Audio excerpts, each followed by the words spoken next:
नमस्कार। आज हम फिर से एक गहरी बातचीत के लिए तैयार हैं। नील डोनाल्ड वॉल्श की किताब कॉन्वर्सेशंस विद गॉड बुक 1 के अध्याय 13 पर। नमस्कार। बिल्कुल। यह अध्याय उसी संवाद को आगे बढ़ाता है जहां लेखक जीवन से जुड़े कुछ बड़े सवाल पूछ रहे हैं स्रोत से, जिसे किताब में ईश्वर भी कहा गया है। हाँ। और पिछले हिस्सों में तो कई पहलुओं पर बात हुई, पर इस अध्याय में मतलब कुछ बचे हुए लेकिन बहुत ही महत्वपूर्ण सवाल हैं। सही कहा, जैसे कर्म हो गया, पुनर्जन्म है, फिर वो अनदेखी क्षमताएं, मानसिक क्षमताएं जिन्हें कहते हैं। और सिर्फ वही नहीं, सेक्स और नैतिकता पर भी काफी कुछ है। और तो और, क्या ब्रह्मांड में हम अकेले हैं? इस तरह के सवाल भी। बिल्कुल। तो आज हम कोशिश करेंगे कि इन्हीं सवालों के जवाबों को समझें, वो भी स्रोत के नजरिए से। चलिए फिर शुरू करते हैं। तो पहला सवाल उठाते हैं जो लेखक की लिस्ट में छठा है। ये कर्म और महारत से जुड़ा है। वो पूछते हैं, भाई मुझे सीखना क्या है आखिर, किस चीज में महारत हासिल करनी है?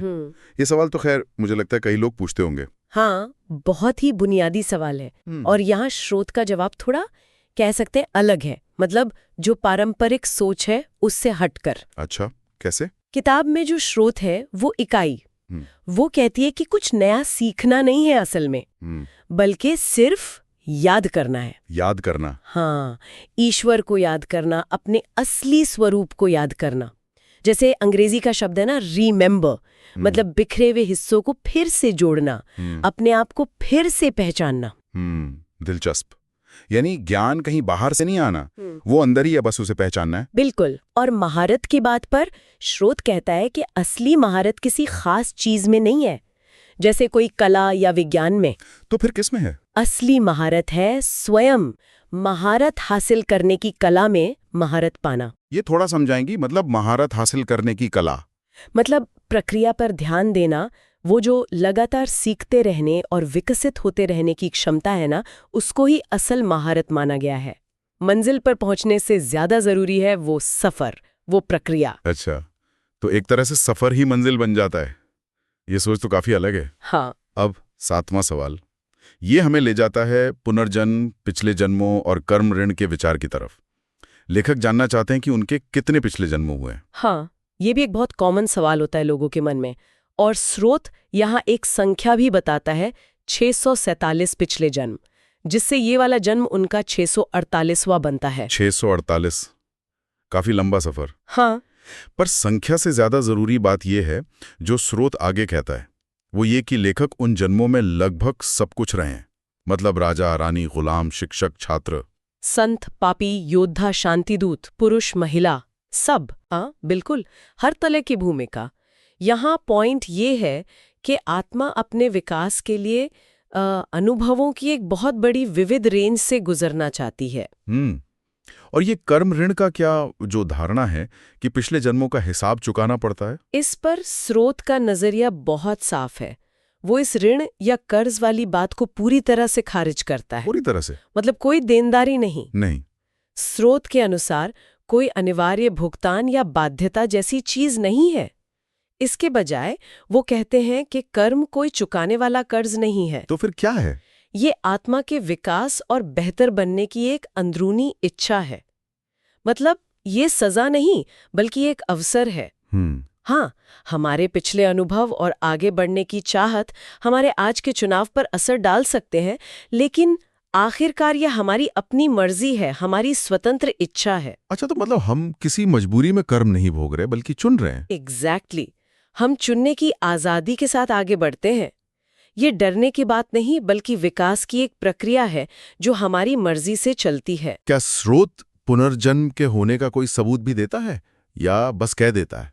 स्रोत जोर देकर कहता है कि पुनर्जन्म वास्तविक है और आधार बताता है विश्वसनीय स्रोतों से मिली पिछले जन्मों की रिपोर्ट और सत्यापन योग्य डेटा को। हालांकि इस अध्याय में उन स्रोतों या डेटा का कोई खास ब्यौरा नहीं दिया है। ठीक है, तो मूल बात यह है कि आत्मा अनुभवों से विकसित होती है। अच्छा, इसी विकास यात्रा से जुड़ा एक और पहलू है हमारी क्षमताएं, खासकर वो जिन्हें हम अनदेखा या रहस्यमयी मानते हैं, जैसे मानसिक क्षमताएं या साइकिक एबिलिटीज। लेखक का 8वां सवाल इसी पर है। क्या ये सच है? क्या उनमें हैं ये क्षमताएं? और क्या इनका इस्तेमाल करना मतलब शैतान से सौदा करने जैसा है, जैसा कुछ लोग मानते हैं? हाँ, ये सवाल भी बहुतों के मन में होता है। और स्रोत का जवाब यहाँ भी एकदम साफ और सीधा है। क्या कहता है स्रोत? कहता है, हाँ, मानसिक क्षमताएं बिल्कुल वास्तविक हैं, लेखक में ये है। और मजे की बात यह है कि सिर्फ लेखक में ही नहीं, किसमें? स्रोत के अनुसार हर किसी में ये क्षमताएं मौजूद हैं। इसे छठी इंद्री या सिक्स्थ सेंस कहा गया है। हर किसी में? तो फिर हम सब क्यों नहीं महसूस करते इसे हर वक्त? स्रोत का कहना है कि ये एक ऐसी इंद्री है जिसका इस्तेमाल बस ज्यादातर लोग करते नहीं या करना जानते नहीं। जैसे कोई कान होते हुए भी सुनना ना चाहे या आंख होते हुए देखना ना चाहे। और वो शैतान वाली बात? उसे स्रोत सिरे से नकारता है। तर्क भी दिया है कि भाई ईश्वर ऐसी कोई इंद्री क्यों देगा जिसका मकसद शैतान से जुड़ना हो, और साथ में ये भी जोड़ा है कि कोई शैतान है ही नहीं जिससे सौदा किया जा सके। अच्छा, तो ये क्षमता भी उतनी ही स्वाभाविक और ईश्वर की दी हुई है जितनी हमारी बाकी 5 इंद्रियां। इसमें डरने या ऐसे अप्राकृतिक मानने जैसा कुछ नहीं है। तो ये बस हमारी एक भूली बिसरी या कम इस्तेमाल की हुई क्षमता है। क्या स्रोत ये बताता है कि ये काम कैसे करती है? स्रोत इशारा करता है कि इसकी जो कार्य प्रणाली है, मतलब ये कैसे काम करती है, वो शायद दूसरी किताब में समझाया जाएगा। इस अध्याय में बस इतना कहा है कि ये असली है और सबके पास है। ये भी अपने आप में सोचने वाली बात है। खैर, 9वें सवाल पर आते हैं। ये छोटा सा है पर काफी प्रैक्टिकल। लेखक पूछते हैं कि क्या दुनिया में अच्छा काम करते हुए, जैसे ईश्वर का काम मान लीजिए उपचार करना, तो क्या ऐसा करते हुए आर्थिक रूप से संपन्न होना ठीक है, या ये दोनों चीजें एक साथ नहीं हो सकती, मतलब आध्यात्मिकता और पैसा? हाँ, ये दुविधा भी कई लोगों को होती है। इस पर स्रोत ज्यादा डिटेल में नहीं जाता, बस इतना कहता है कि इस पर पहले ही बात हो चुकी है। अच्छा, पहले हो चुकी है। तो इसका मतलब क्या निकालें? हम अंदाजा लगा सकते हैं कि स्रोत के नजरिए में ये दोनों चीजें साथ चल सकती हैं। मतलब अच्छा काम करना और आर्थिक रूप से सफल होना, इनमें कोई आपसी विरोध नहीं है। ठीक है, तो ये भी एक जरूरी स्पष्टीकरण है। अब आते हैं 10वें और 11वें सवाल पर। यहाँ तो सवालों की झड़ी है और सब जुड़े हैं सेक्स, आनंद और नैतिकता से। हाँ, ये एक बड़ा हिस्सा है इस अध्याय का। लेखक पूछते हैं, क्या सेक्स ठीक है? सिर्फ बच्चे पैदा करने के अलावा इसका असली मकसद क्या है? क्या ब्रह्मचार्य या दमन से ज्ञान मिलता है? क्या बिना प्यार के सेक्स करना ठीक है? क्या सिर्फ शारीरिक सुख अपने आप में काफी है? और अगर हमें इससे दूर ही रहना था, तो भगवान ने इसे इतना अच्छा, इतना शक्तिशाली अनुभव बनाया ही क्यों? और एक सवाल और भी है उसमें कि ये क्यों लगता है कि सारी मजेदार चीजें या तो अनैतिक हैं या गैरकानूनी या फिर मोटापा बढ़ाने वाले। हाँ, ये भी। तो इन सब पर स्रोत क्या कहता है? देखिए, स्रोत इस पर काफी खुलकर और गहराई से बात करता है। शायद इसलिए कि ये विषय अक्सर इतनी गलतफहमियों, शर्म और सामाजिक दबावों से घिरा होता है ना। सही बात है। तो सबसे पहले और बहुत सीधे तौर पर स्रोत कहता है, सेक्स बिल्कुल ठीक है, इसमें कुछ भी गलत नहीं है। इसकी तुलना एक खिलौने से की गई है जो ईश्वर ने हमें दिया है खेलने के लिए और आनंद लेने के लिए। खिलौने से, ये तो काफी अलग नजरिया है। लेकिन क्या इसके इस्तेमाल पर कोई सीमाएं या चेतावनियां भी हैं? बिल्कुल है। स्रोत ये भी साफ करता है कि इसका दुरुपयोग नहीं होना चाहिए, जैसे इसे शक्ति जताने, अहंकार साधने, दूसरों पर हावी होने या किसी छुपे हुए एजेंडे के लिए इस्तेमाल नहीं करना चाहिए। तो फिर इसका सही उद्देश्य क्या है? स्रोत कहता है इसका सही उद्देश्य है शुद्ध आनंद का अनुभव करना और साझा प्रेम का अनुभव करना। एक ऐसा प्रेम जो फिर नए जीवन को भी जन्म दे सकता है। स्रोत इसे प्रेम और पुनः निर्मित प्रेम कहता है। प्रेम और आनंद। और वो जो धारणा है कि पवित्रता या आध्यात्मिक उन्नति के लिए यौन ऊर्जा को दबाना जरूरी है, ब्रह्मचार्य वाली बात। स्रोत इस विचार से सहमत नहीं है। वो कहते हैं कि पवित्रता दमन या इनकार करने से नहीं आती। तो फिर कैसे आती है?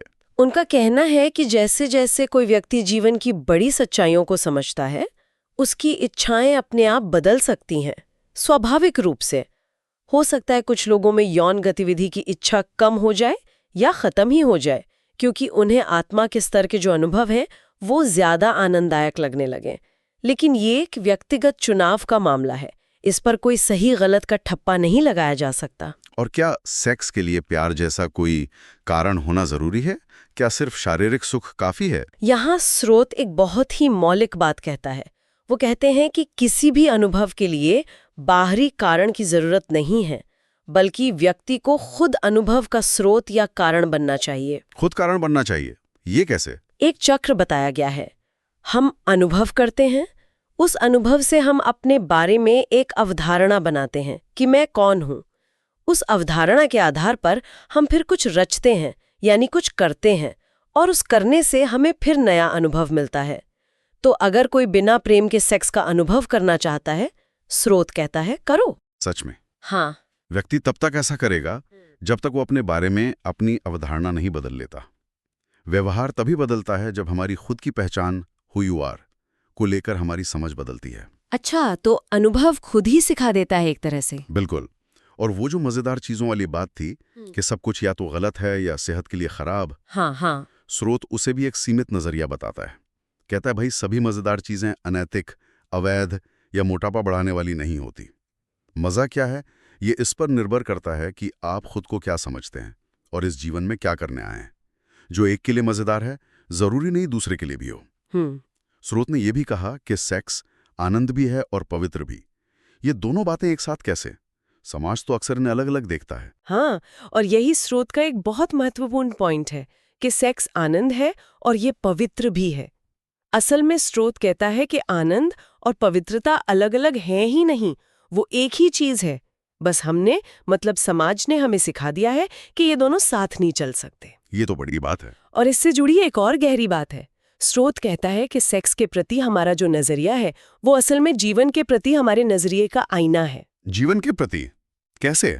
जीवन का उद्देश्य क्या होना चाहिए? आनंद मनाना, उत्सव मनाना, है ना? लेकिन हमने अक्सर इसे डर, चिंता, कमी, ईर्ष्या, क्रोध और त्रासदी का अनुभव बना दिया है।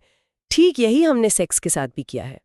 तो जैसे हमने जीवन के असली आनंद को दबा दिया है, वैसे ही सेक्स को भी दबा दिया। बिल्कुल, स्रोत का यही कहना है। हमने सेक्स को दबाया है, उस पर शर्म का पर्दा डाला है, उसे बुराई और पाप कहा है। जबकि स्रोत के अनुसार ये ईश्वर के दिए उच्चतम उपहारों में से एक है, सबसे बड़े आनंदों में से एक हो सकता है। स्रोत समाज के सामूहिक नजरिए पर भी एक टिप्पणी करता है कि दुनिया के ज्यादातर लोग जीवन को कैसे देखते हैं। एक परीक्षा, एक सजा, कर्मों का हिसाब चुकाने की जगह, या एक मुश्किल स्कूल, और असली खुशी के लिए मरने का इंतजार करते हैं। स्रोत कहता है ये बहुत शर्म की बात है। ये तो समाज की सोच पर वाकई एक तीखा कटाक्ष है। अच्छा, स्रोत सेक्स की ऊर्जा को जीवन की ऊर्जा से कैसे जोड़ता है? स्रोत कहता है कि जो ऊर्जा सेक्स के मूल में है, वही ऊर्जा जीवन के मूल में है। ये जीवन ऊर्जा ही है, वो जो आकर्षण की भावना है, एक दूसरे की ओर खिंचने की तीव्र इच्छा, एक हो जाने की चाह, ये सिर्फ इंसानों में नहीं है, ये सभी जीवित चीजों की बुनियादी गतिशीलता है। ये ऊर्जा हर चीज में मौजूद है। लेकिन समाज ने तो इस पर इतने सारे बंधन लगा दिए, नैतिक नियम, धार्मिक प्रतिबंध, सामाजिक वर्जनाएं। हाँ, और स्रोत इन सब की कड़ी आलोचना करता है। वो कहता है कि इन सब ने मिलकर व्यक्ति के लिए अपने अस्तित्व का, अपनी जीवंतता का खुलकर जश्न मनाना लगभग नामुमकिन सा बना दिया है। स्रोत ये भी कहता है कि इंसान शुरू से बस प्रेम करना और प्रेम पाना चाहता है, लेकिन उसने इसे नामुमकिन बनाने के लिए सब कुछ किया है। तो सेक्स स्रोत के अनुसार प्रेम की एक अभिव्यक्ति है। हाँ, प्रेम की एक असाधारण अभिव्यक्ति। दूसरे के लिए प्रेम, अपने लिए प्रेम और जीवन के लिए प्रेम। इसलिए इसे नफरत या शर्म से नहीं, बल्कि प्रेम से देखा जाना चाहिए। स्रोत समाज के दोहरेपन पर भी उंगली रखता है कि देखो, हमें पर्दे पर नग्न हिंसा दिखाने में कोई परहेज नहीं, लेकिन नग्न प्रेम दिखाना अस्वीकार्य समझा जाता है। ये हमारी कैसी प्राथमिकताएं हैं? ये बात तो सोचने वाली है। हाँ, और स्रोत वादा करता है कि दूसरी किताब में इस विषय पर और भी गहराई से बात होगी। वाकई इस विषय पर स्रोत का नजरिया बहुत व्यापक है और यकीनन सोचने पर मजबूर करने वाला है। चलिए अब 12वें सवाल पर चलते हैं। ये हमें थोड़ा बाहर ब्रह्मांड की ओर ले जाता है। अन्य ग्रहों पर जीवन। लेखक पूछते हैं, क्या वहां जीवन है? क्या कभी एलियंस हमसे मिले हैं? क्या अभी भी हम पर नजर रखी जा रही है? हाँ, बड़े सवाल हैं ये भी। और इन पहले 3 सवालों पर स्रोत का जवाब बिना किसी लाग लपेट के एकदम सीधा है। हाँ, सीधा हाँ, तीनों पर। मतलब जीवन है, मुलाकातें हुई हैं और नजर भी रखी जा रही है। बिल्कुल। स्रोत के अनुसार हाँ। ये तो बहुत बड़ी पुष्टि है स्रोत की तरफ से। लेकिन क्या हमें अपने जीवन काल में इसका कोई ठोस, अकाट्य प्रमाण मिलेगा? मतलब जिसे सब मान लें? इस सवाल पर स्रोत थोड़ा पीछे हट जाता है। कहता है कि ये बताना तो भविष्य बताने जैसा होगा और वो ऐसा नहीं करेगा। अच्छा। ये विषय और साथ ही ईश्वर की प्रकृति जैसे और भी गहरे विषय वो कहता है कि ये तीसरी किताब के लिए रखे गए हैं। समझ गया। यानी इन जवाबों के विस्तार के लिए हमें आगे की किताबों का इंतजार करना होगा। ठीक है। अब आते हैं आखिरी सवालों के समूह पर, 13वें नंबर पर। ये तो और भी बड़े सवाल हैं। हाँ बिल्कुल। क्या पृथ्वी पर कभी यूटोपिया आएगा, मतलब एक आदर्श समाज? क्या ईश्वर कभी अपने वादे के अनुसार पृथ्वी पर प्रकट होंगे? क्या दूसरा आगमन यानी सेकंड कमिंग जैसी कोई चीज होगी? क्या दुनिया का अंत होगा, सर्वनाश, एपोकलिप्स, जैसा बाइबल वगैरह में कहा गया है? क्या कोई एक ही सच्चा धर्म है? अगर हाँ, तो कौन सा? ये सवाल तो वाकई बहुत बड़े हैं, और यहाँ भी स्रोत का जवाब वही है जो पिछले सवाल पर था कि ये तीसरी किताब में आएगा। स्रोत बताता है कि ये सवाल इतने विशाल और महत्वपूर्ण है कि ये भी तीसरी किताब का मुख्य विषय बनेंगे। पहली किताब, यानी जिस पे हम बात कर रहे हैं, वो मुख्य रूप से व्यक्तिगत जीवन और व्यावहारिक मामलों पर केंद्रित है। अच्छा, तो किताबों का एक क्रम है। पहली व्यक्तिगत, दूसरी किताब वैश्विक यानी दुनियावी मामलों पर होगी, और तीसरी सार्वभौमिक यानी कॉस्मिक मामलों पर। समझ गया। तो एक तरह से ये अध्याय व्यक्तिगत सवालों को समेट रहा है और आगे के बड़े फलक के लिए एक मंच तैयार कर रहा है। बिल्कुल सही। ये अध्याय व्यक्तिगत स्तर के सवालों का एक तरह से समापन करता है। तो आज हमने इस अध्याय के जरिए कर्म और पुनर्जन्म की एक अलग समझ बनाने की कोशिश की, है ना? हाँ। मानसिक क्षमताओं को एक डरावनी चीज नहीं, बल्कि एक स्वाभाविक मानवीय इंद्रिय के रूप में देखा। सेक्स और जीवन के आनंद पर एक बहुत गहरी और कह सकते हैं ईमानदार चर्चा सुनी। बिल्कुल। बाहरी जीवन की मौजूदगी पर स्रोत का स्पष्ट हाँ सुना, और भविष्य में खोजे जाने वाले कुछ बड़े ब्रह्मांडीय सवालों की एक झलक भी पाई। हाँ, और इस अध्याय के अंत में स्रोत का एक बहुत ही महत्वपूर्ण और खूबसूरत संदेश भी है। वो क्या है? वो ये कि ईश्वर या मार्गदर्शन जो भी कहें, वो हमेशा मौजूद है, और ये संवाद सिर्फ इस किताब तक ही सीमित नहीं है।